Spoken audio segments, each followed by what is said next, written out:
explain what does a premises liability case mean, to everyone watching and listening, other than our terms. Yeah, pretty much just like you said, it's generally referred to as slip and fall. Basically, what it means is when someone is injured in their capacity as a guest, just generally speaking, we're going to get into this a little bit more, but whether they're a guest at someone's house or at a business, shopping center, slip and fall, generally speaking. Premise liability means that the owner of the premise is liable for something that they did negligently and cause injury. Okay. So pretty much whenever some injury that happens to someone on a piece of property is when we deal with a premises liability Right. case. That's the first step in, bringing a case and seeing if they did anything wrong. Okay. If they yes. Okay. So, obviously we're not going to get too much into what builds a negligence case or a personal injury case, but obviously there is some sort of duty owed to someone, right, which is then breached. So, we know, that the biggest difference is how you are classified.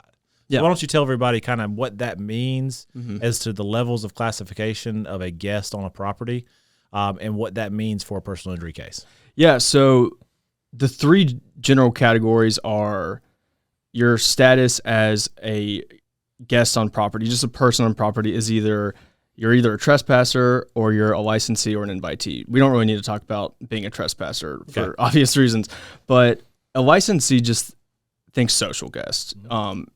That's your, generally speaking, when you're going over to a buddy's house or you're going to a little get together, that's your status is a licensee. And as an invitee, think business visitor. So basically, an invitee is whenever it could be a contractor going to someone's house. Probably the most common example is it's a customer at a store or some kind of business.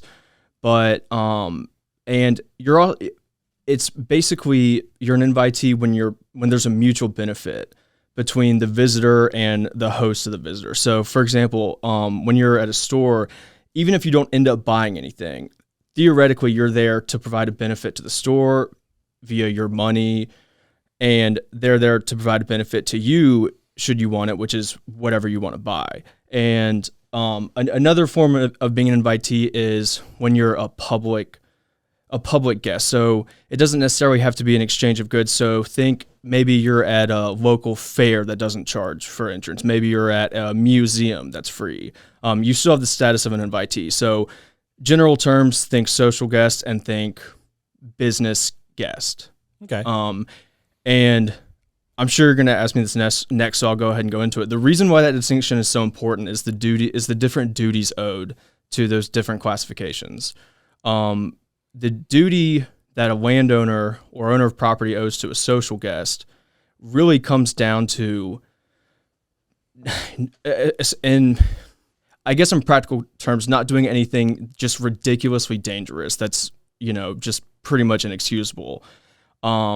And other than that, the duty is to warn of latent defects, so hidden defects, and which is obviously a pretty low duty. I mean, that's a low bar. For someone to be held liable as a host, there either has to be something dangerous that they knew about, essentially, or very strongly should have known about. Just it's inexcusable they didn't know about it and they didn't tell you. Mm-hmm. That's pretty much where liability exists for social guests. Okay. Yeah.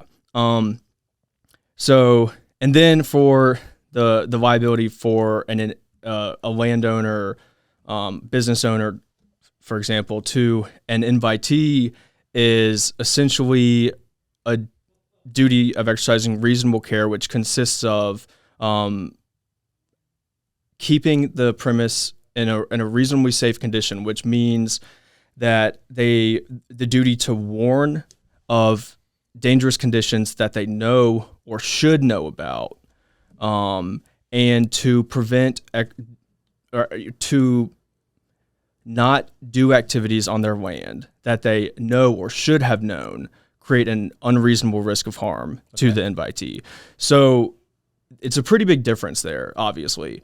If there's a hidden defect, an invitee, clearly there's liability there, but it doesn't even have to be, it's more than that.